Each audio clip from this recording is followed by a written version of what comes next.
দেশি নাগরিক সেইখানে সে মাদক প্রক্রিয়া করত এবং অন্য দেশে সেইগুলো পাচার করত।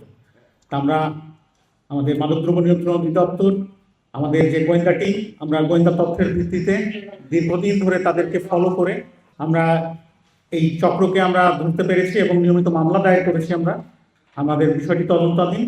আপনাদের মাধ্যমে আমরা দেশবাসীকে আশ্বস্ত করতে চাই যে বর্তমান সরকারের যে ঘোষিত ইস্তেহার এবং সরকারের যে পলিসি, অর্থাৎ মাদকের প্রতি জিরো টলারেন্স, আমরা সেই লক্ষ্যেই আমাদের মাননীয় প্রধানমন্ত্রী, মাননীয় স্বরাষ্ট্রমন্ত্রী এবং সম্মানিত সিনিয়র সচিব স্বরাষ্ট্র মন্ত্রণালয় মহোদয় নির্দেশে আমরা আমাদের অভিযান বলবৎ রেখেছি।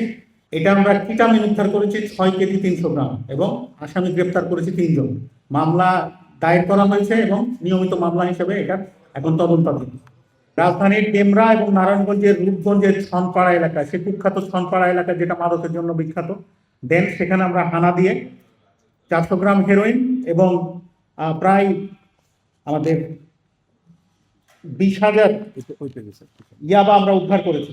এখানে হেরোইন উদ্ধার করেছি আমরা 400 গ্রাম, ইয়াবা 20,500, নগদ টাকা 50,000 এবং 2টি মোবাইল ফোন সহ আমরা আসামি গ্রেপ্তার করেছি।